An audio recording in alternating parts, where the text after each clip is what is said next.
යෝ ගයිස් කොහොමද ඔන්න අද අපේ ස්ටුඩියෝ එකට ඇවිල්ලා ඉන්න අපේ සංජු මල්ලි එයාගේ බර්ත්ඩේ එකට කවර් සෝං එකක් කරගන්න. ඔන්න මල්ලි මොකද පන්දා කැරට් කවයි ගන්න කරන්න ඕනේ කිව්වේ. එතකොට මං යාට පොඩි සර්ප්‍රයිස් එකක් දෙන්න හදන්නේ. කැමතිද සර්ප්‍රයිස් එක? හරියට කියන්න ඕනේ. සර්ප්‍රයිස් එකට කැමතිද? බලන්න ඕනද? සර්ප්‍රයිස් නාද? හරි. එහෙනම් ඔයාගේ බර්ත්ඩේ එක වෙනුවෙන් මං ගානේ රුපියල් 25000ක් වටින ස්ටෑන්ඩඩ් කවර් සෝං එක මං ඔයාලට ගැහුවා ට්‍රැක් එක. ට්‍රැක් එක අහලා බලන්න කැමතිද පොඩ්ඩක්?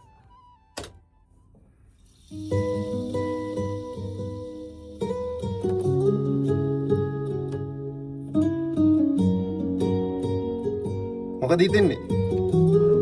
බාමඩිගේ කවර් සෝං එක ඔන්නම තමයි එහෙනම් යාට දුන්න සර්ප්‍රයිස් එක මම බර්ත්ඩේ එකට. එතන මේක දැන් මේක තොප එකක් යන මේ දවස්වල 25000ක 15000ට මම කරන්නේ. මටත් හරි සතුටුයි. ඒ කියන්නේ බර්ත්ඩේ එක දවසේ මේ වගේ දෙයක් පබ්ලිෂ් කරන්න කෙනෙක්ට හිතන එක කවර් සෝං එකක් තමන්ගේ ගීතයක් ඒ වගේ දෙයක් කරගන්න ඕන නම් ඉතින් ඔයගලන්ටත් පුළුවන් මම සම්බන්ධ කරගන්න. එහෙනම් බොහොම ස්තුතියි. Thank you.